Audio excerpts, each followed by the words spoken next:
You're listening to Artistic Finance, show 153. On today's show, our friends over at Theatre.Art.Life interview lighting designer Jeanette Oi-Suk Yew. They discuss Jeanette's background in business and puppetry, finding the financial balance in your arts career, working as an electrician versus a designer, and how Jeanette is too disorganized with paperwork to make a living as an assistant designer.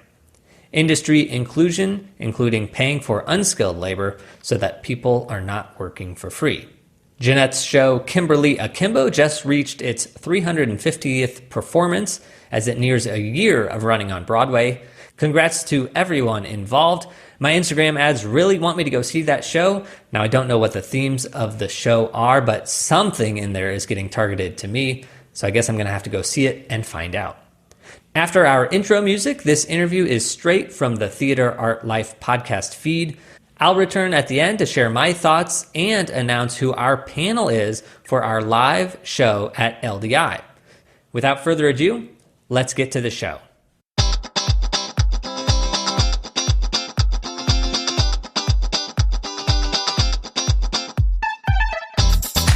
You are listening to Artistic Finance, where we help creatives learn about the business of show business.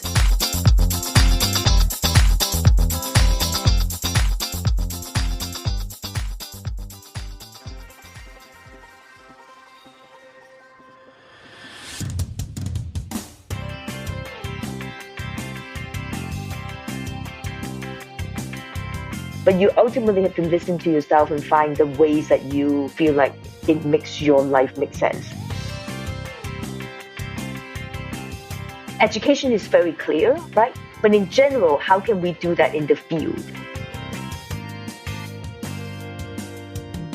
Theater is the only art form where we keep adding people to the process. That the form itself is actually automatically inclusive. Hello, and welcome to the Theatre.Art.Life podcast, sponsored by ClearComm. ClearComm are the leader in voice communications for theatre and the performing arts. They are relied upon from the Broadway stage to the West End to Cirque du Soleil. ClearComm brings seamless communication solutions to your stage. The Theatre.Art.Life podcast puts the spotlight on those who create live entertainment around the world, the culture creators and the backstage masters. My name is Robb. And my name is Kat Landry. In these next few episodes, we are recording in collaboration with our fellow podcaster and now friend, Ethan from Artistic Finance. Today we are talking with Jeanette Oi-Suk Yew. Jeanette is an award-winning designer for theatre, opera, dance, musical performances, installation, and immersive experiences. As a designer, she aims to create a visual environment that is organically integrated into the landscape and language of the production. Her works have been seen across US cities and internationally at Havana, Prague, Lima, Edinburgh, Tokyo, Graz, Shanghai, Paris, and Bloemfontein in South Africa.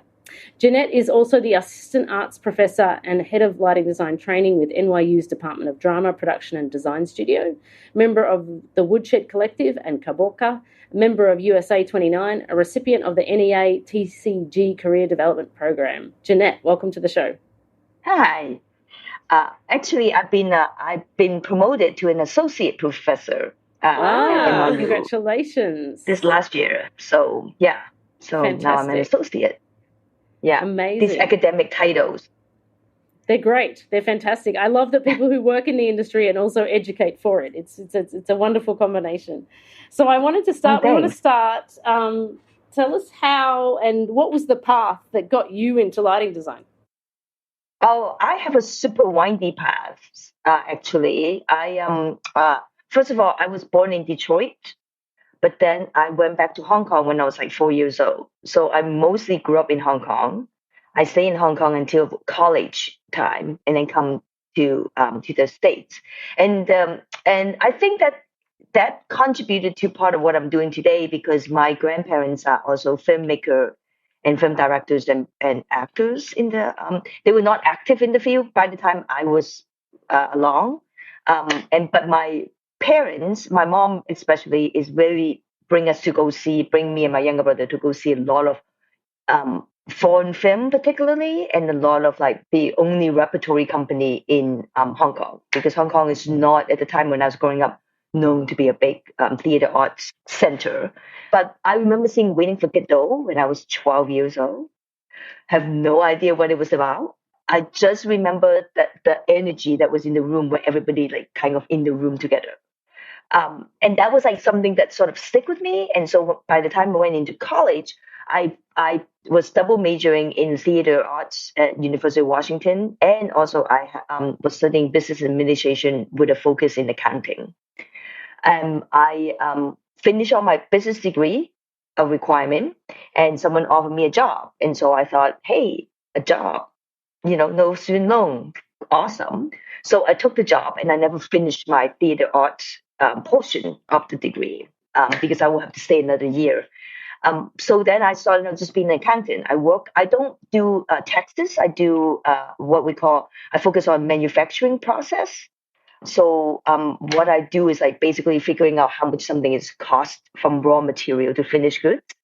So part of my job is actually having to talk to a lot of different people and understand their process, which also in hindsight turned out to be a really great and important skill to be a theater designer, because you also are talking to a lot of different people all the time.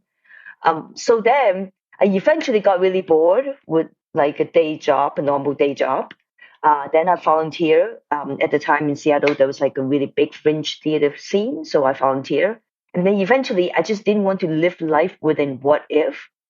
So I went back to grad school. I also think that people who went to school in theater and finish it must have special knowledge about theater that I did not know. So I thought, hey, I will go back to school and learn those things. Of course, there's actually no such things. I also happen to, went to Cal Arts. To go to Cal Arts, which is also like the other like a pretty extreme spectrum in like learning theater. So then I came to New York, and then kind of like the rest is history. Like I got a degree from Cal Arts, MFA in theater design, and then I came to New York because of a Hemsley internship that I got, which was a super great introduction for me to be in the city. And then since 2006 that I did this in New York. Amazing. Why lighting and not another theatrical discipline? When I started volunteering, I tried out a bunch of different things. I realizing I did a show at stage manager and don't want to be a stage manager. Tremendous respect for them, but I can't do the job. And it's a hard job. I was like, oh, that's really not for me. And then I did a bunch of different stuff, and I landed in lighting because I like how I'm using the same material.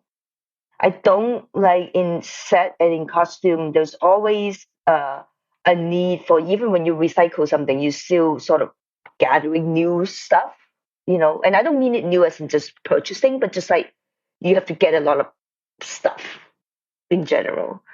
Whereas with lighting design, it's like always the same light, almost, and then you just think about how to use that, where to place it, what color you put in it. So they're just like, I just like that idea of like you just thinking about using the same thing and be creative with the thing that you have. That's so interesting. That's really interesting. Yeah. I've never thought about the light itself being the material, but it really is, isn't it? And you do have that consistency from project to project, and the difference is just how you choose to use it. That's a very interesting way of putting it. Yeah. And I'm also a terrible carpenter. So. Go where your strengths are.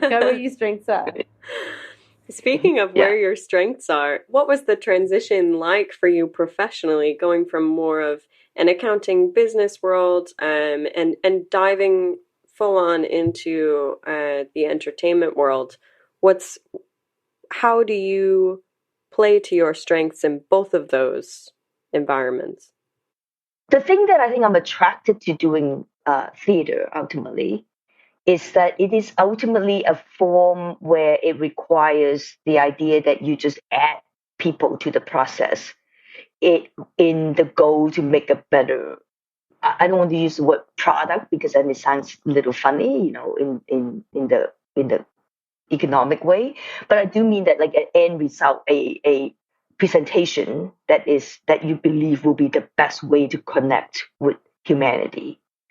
And that idea of working with humans have always been the thing that I think that ultimately makes me very curious and interested in spending energy, because humans are fascinating creatures, and how to get human to work together is interesting. So I think that in the business world, because of what I did, which is focusing on manufacturing, I was ending up having to intersect with a bunch of people who are, some of the factory manager at the time was like 4 times my age, and having to find ways to then communicate with them with what my goal as a cost accountant is and what they are as a plant manager is, to try to come up with like a solution. And and theater is basically a series of problem solving.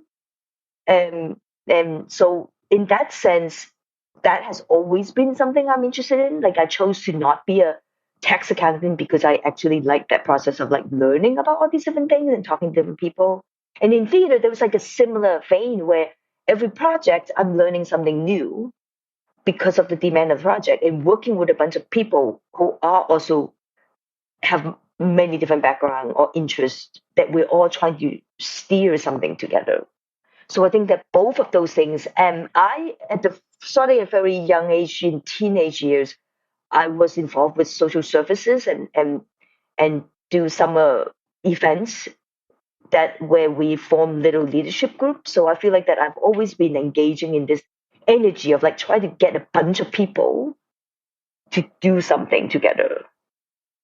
So that's I think that that's translatable, related to one another.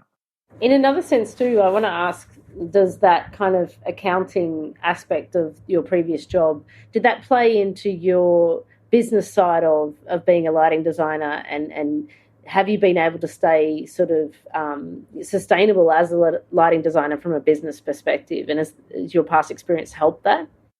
I think that it helps me. Well, first of all, I think that it helped me to find jobs, like other jobs to sustain. Like for a while, I used my accounting background to be a finance director.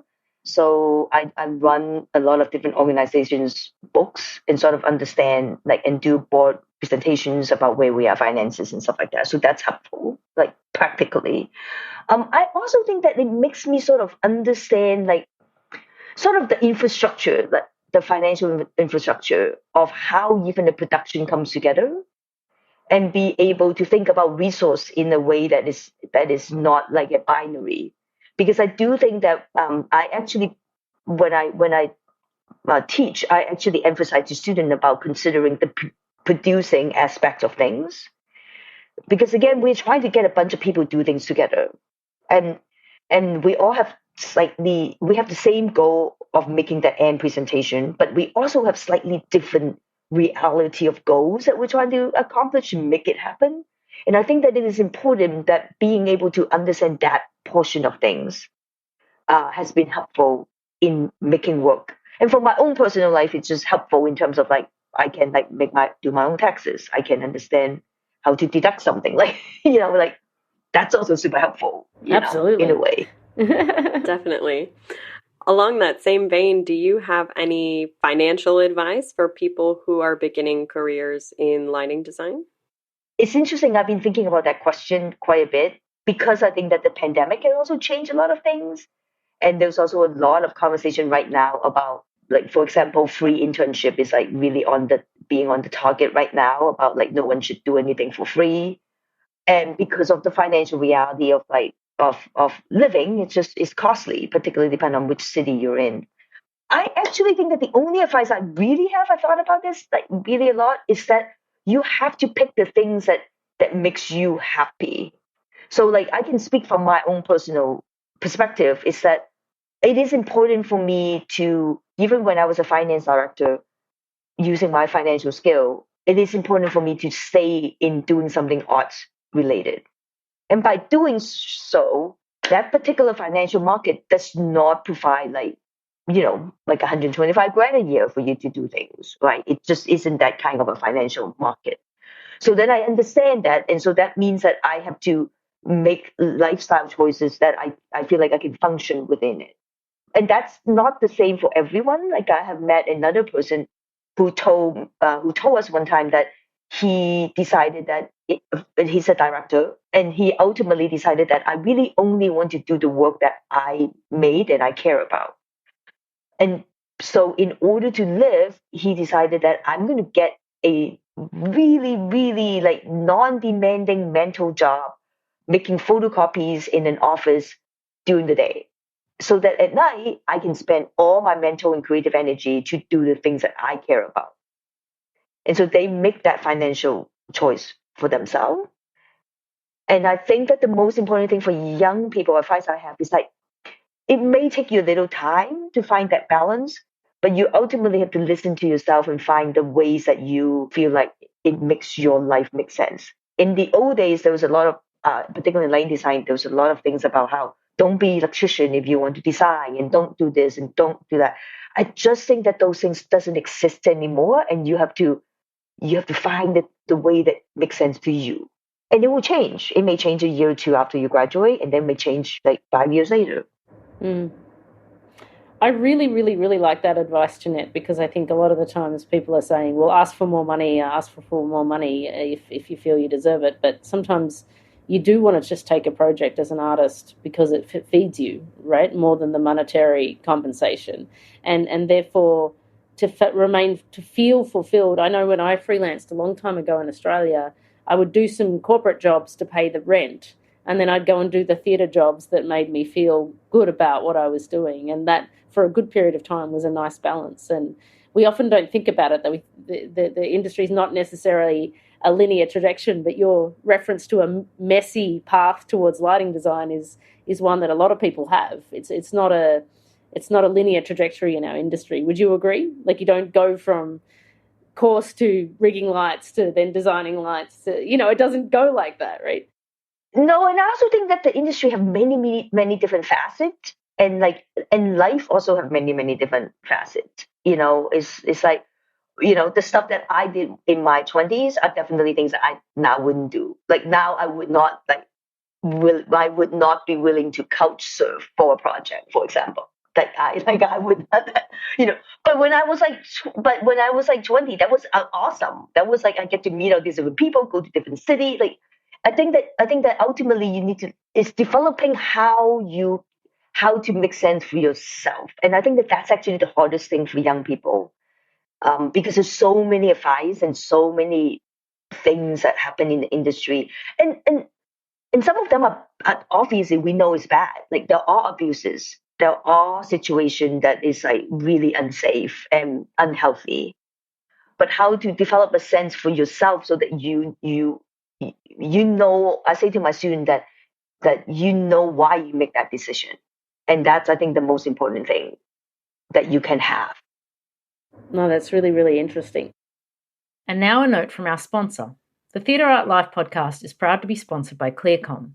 ClearComm is the leader in voice communications for theatre and the performing arts, relied upon from the Broadway stage to the West End to Cirque du Soleil, bringing seamless communication solutions to your stage. You can find them at clearcom.com.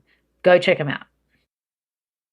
And so in your lighting career, you've also done projection, and these sort of mediums are actually kind of merging now too. A lot of people do lighting and content, and they always have to work hand in hand. And so do you take projects that incorporate both, or do you work on one and the other? How does that work in your career? It depends on the collaborators. I have a long-time collaborators, Aya Ogawa, that we worked together for many, many years. In her show, I often do both lighting and projection because we have a long development process.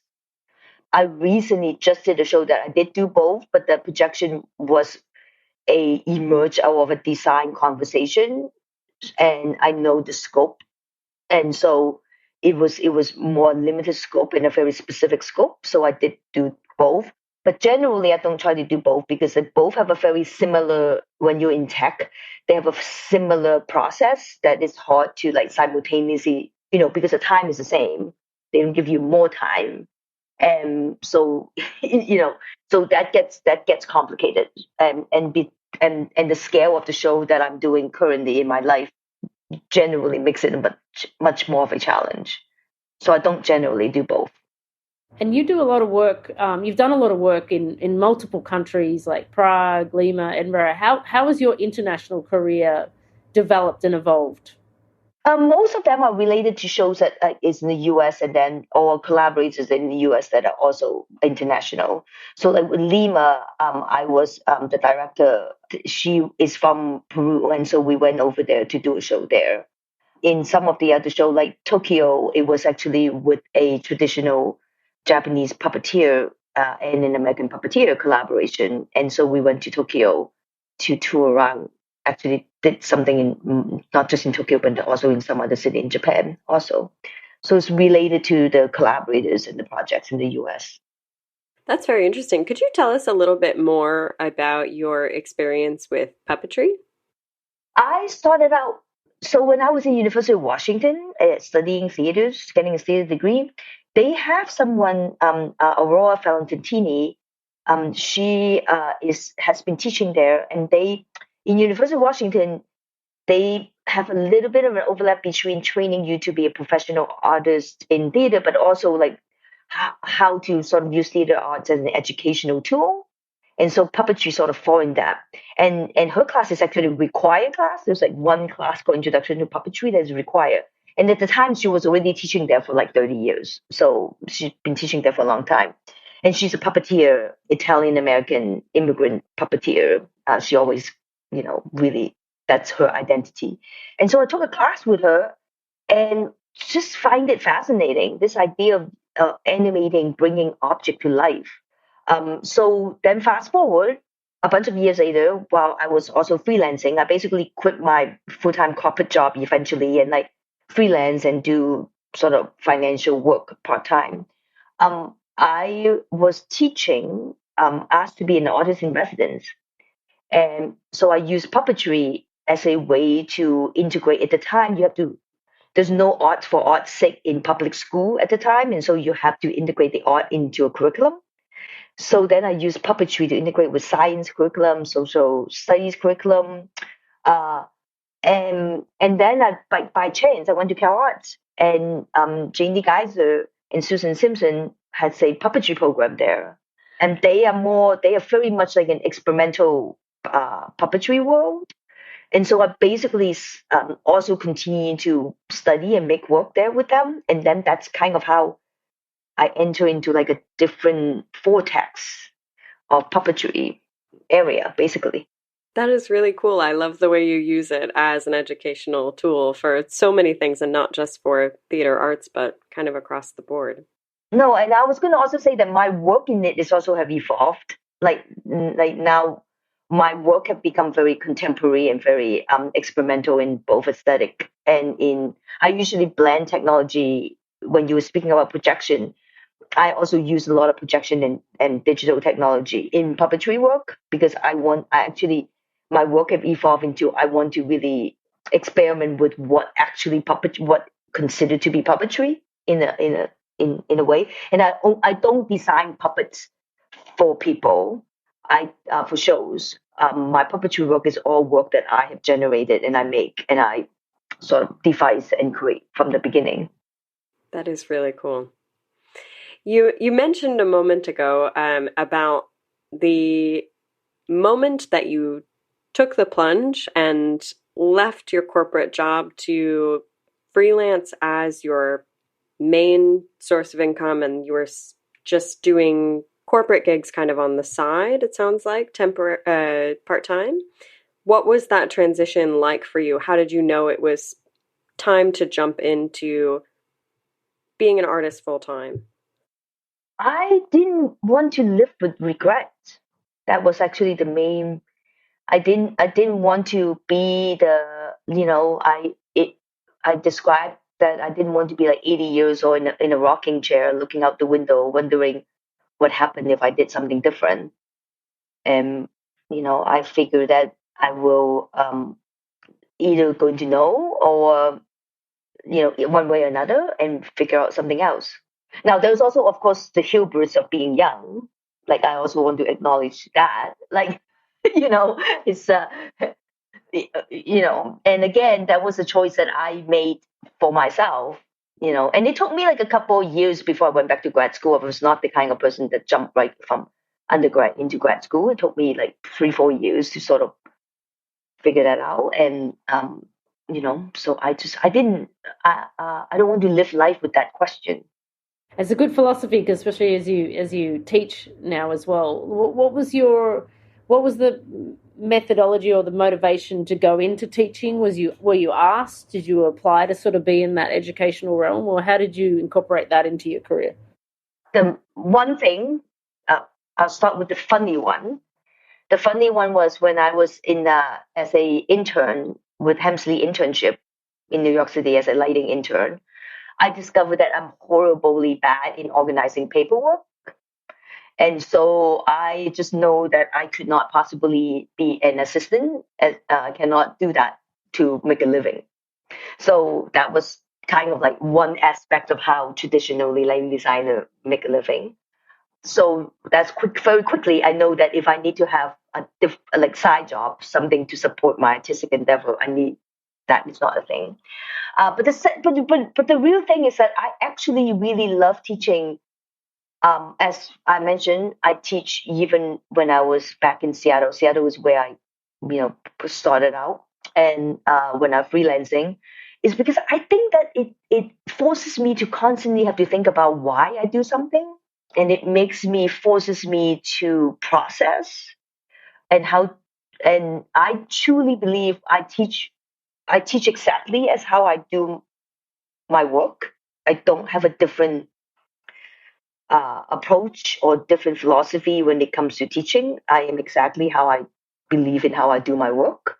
And I think that it really forces me to think about it. And I learn a lot also from my students, just like what their point of view is like, what is important to them, And I think that now in the last, particularly since the pandemic, I am more active in the field in terms of thinking about all the inclusion, diversity, and belonging topics too. So I think that being constantly able to engage with younger people is important to my own ethos as a art maker. And how have you incorporated diversity and inclusion into your teaching? I piloted a class called Building an Inclusive Practice last semester at NYU. That was the first try of the class. So obviously there was like a lot of things that didn't work, and then a lot of some things did work. I am curious about how particularly for young students, young people, how to actually, I believe that inclusion is actually a ethos. It's an entire ethos is not a just an act of hiring a certain people, because how do we move beyond just representation? Now, of course, in my own practice, I try to make sure that when I have opportunity, I try to look at like how can I like expand my opportunities, not to just like the one or two people that I know, right? That's of course in the act that I'm doing. But I do think that how do you work with people continuously to have that inclusive mindset, how to listen, how to ask questions, know when to not ask questions, like all those things I think is part of that ethos. And so I'm interested in what we can do in the field to education is very clear, right? But in general, how can we do that in the field to really develop that idea? Such an interesting question. Yeah. No, that's really interesting. Yeah, it would be interesting to, like you said, to the class that you ran was a pilot, and there was things that worked and things that didn't. And I think that one of the things that everybody's trying to work out is the pathway to make it a reality, right? And things take time to change, and that doesn't mean we shouldn't do anything, but it's also to be patient to figure out the path for it to be a normality in the industry. It is also interesting that in the class, I started out the class by saying that ultimately, by going back to the idea that theater is the only art form where we keep adding people to the process, that the form itself is actually automatically inclusive, and like fundamentally, philosophically speaking, we somehow believe that, it is an inclusive act. It's just that in our day-to-day of making it happen, because we all have, our own sort of focus and ideas and stuff like that, that somehow, like, it's interesting to me how it just also become like a separate subject matter. So the question is like, this is also why I like the idea of building an ethos, because then it is like what you actually also practice. It's like a yoga practice, right? Certainly you can sign up for a class for 45 minutes and do yoga, but we all know that to be like really good at yoga, you really need to have it into like a conscious practice. You bring up a really interesting point as well in the hiring process, how we tend to stick to those that we know and those that we've worked with before. And so sometimes it's easy to get into that habit of bringing on the same one or two people that are already kind of in your circle. Have you found any strategies for kind of building out that pool of people that you're considering for roles, so that you can actually be more inclusive? Again, not just in the hiring process, but moving forward through the whole creation process as well. How do you start? Well, I think that before I talk about what I personally do per se, but I would say that it's also going back to the very beginning of this conversation when the question was like, does your business background help? How does it relate to what you're doing? Is that I do think that there is a organizational structure that sometimes the reason that we keep going back to the one or the two people is honestly like time and resource limitation, right? Also, right? It's like we all know that it's a fact. The more you work with the same people, the more you have a shorthand. Things get faster, and also things can go deeper. Like I would have to say that, like if I reflect back with like 15 years ago, my relationship with Aya is a totally different collaborative relationship than we are today, because we have 15 years to develop it, you know. So that is like just a human aspect of things. So I want to make very certain that we don't go back to the same people necessarily because we were like exclusionary, but is that it's actually like kind of the structural requirement for us to do our work requires us to have the same people, right? It's like if you think about in the corporate setting, they don't rotate the employee in and out. They hire the employee and then the employee is there, right? And so in some way, it's like in that same like model. So the model itself isn't like the problem. The problem is like then how do you look at the resource at hand and then think about how I can incorporate people, because this project has the opportunity to incorporate someone that I don't know. For example, you know, is this something that I'm looking for a different skill? Is this something that, you know, like I trust that this person I have worked with for a long time can learn this new skill. However, I may be able to find someone because this project needs a specific skill that already have that skill. Then I can incorporate them and hire them. Is it a project where there are more resources because there's more money that I can hire another person to be in an entry level role and do this?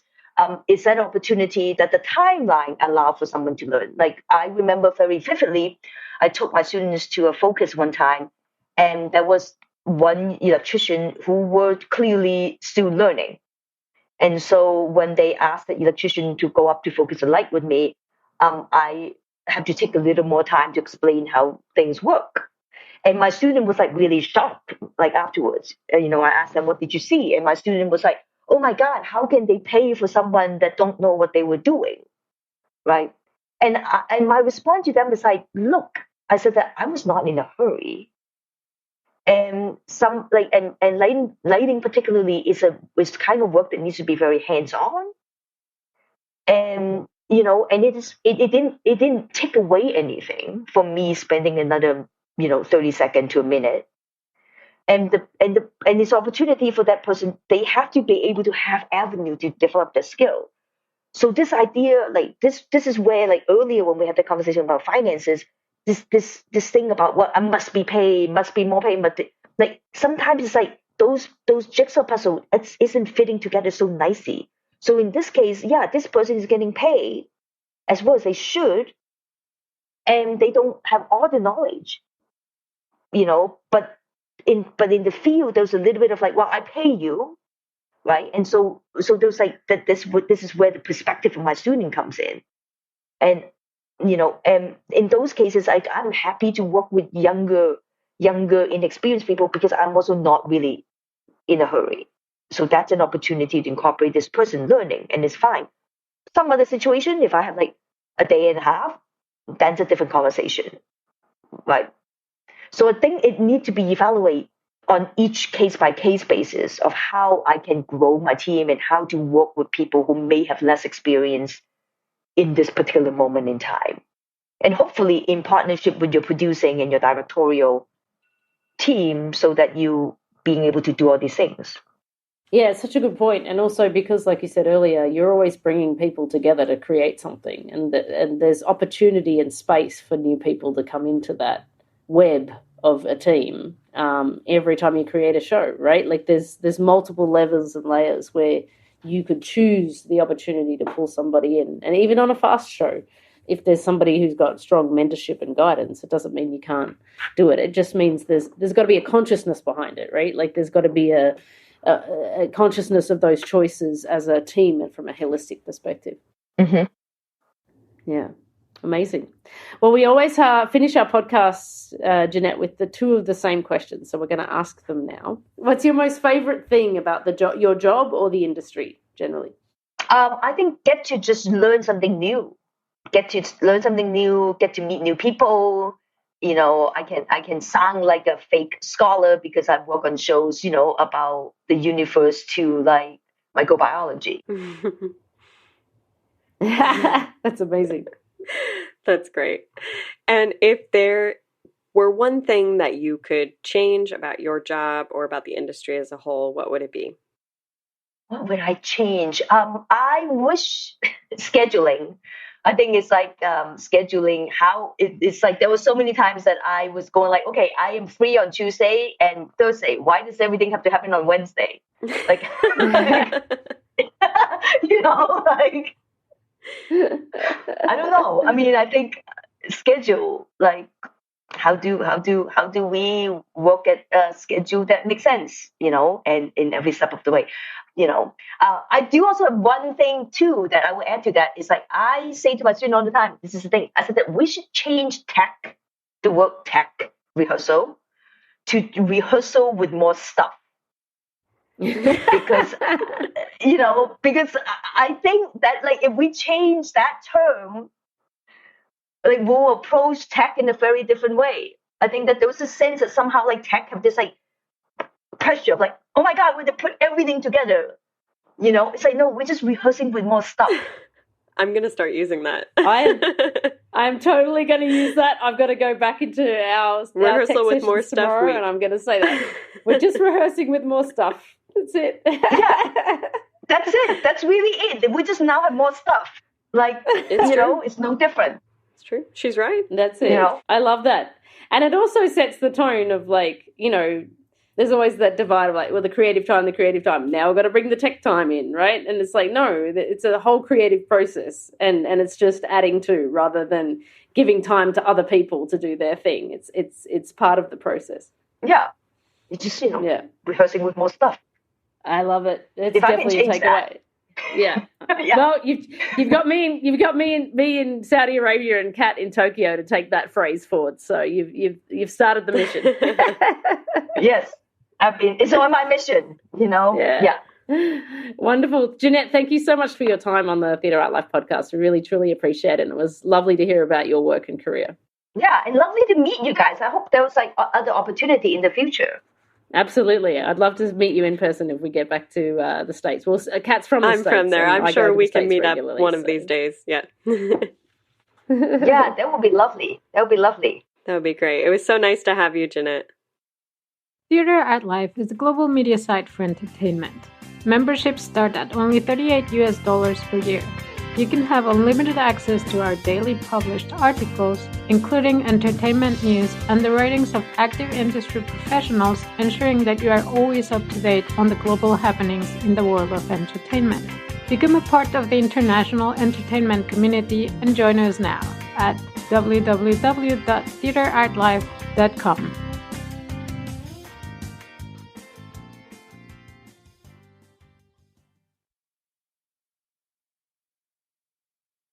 That's it for this week's episode. Thank you to Theatre.Art.Life. Now, I had been trying to get Jeanette on the show for a couple years, including last year's live show at LDI.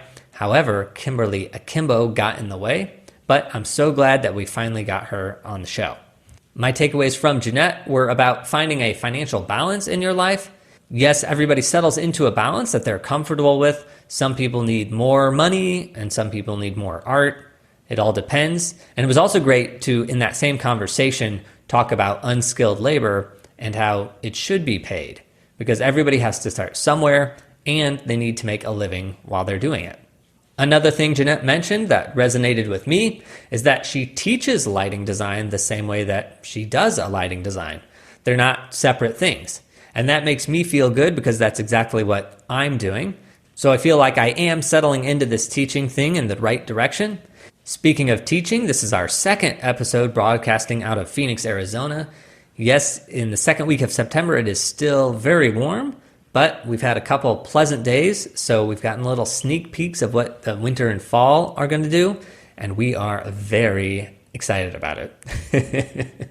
Now, the next couple weeks, I'll be in New York City working as Jan Versiveld's associate on Dead Man Walking, which is an opera at the Met.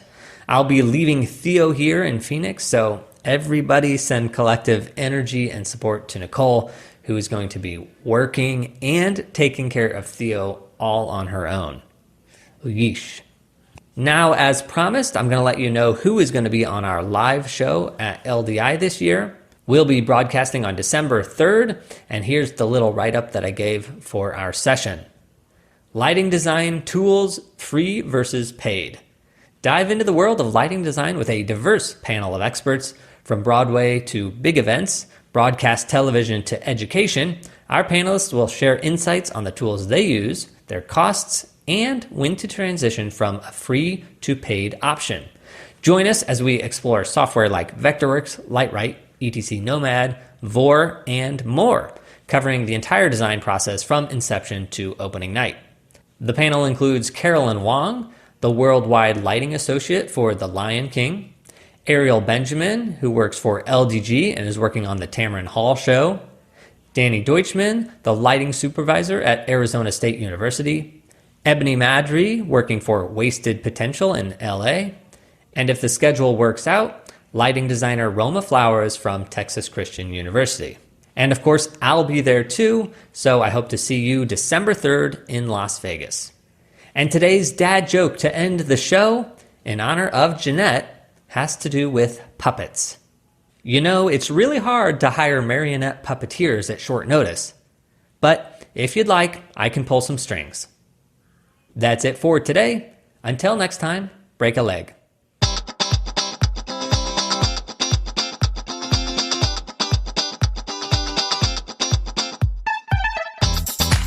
Thank you for listening to Artistic Finance, where we interview successful artists, leaders, and investors to help educate and inspire the creative community. To access our show notes and resources, go to artisticfinance.com. This show is for entertainment purposes only. Before making any decision, consult a professional. This show is copyrighted by Artistic Finance.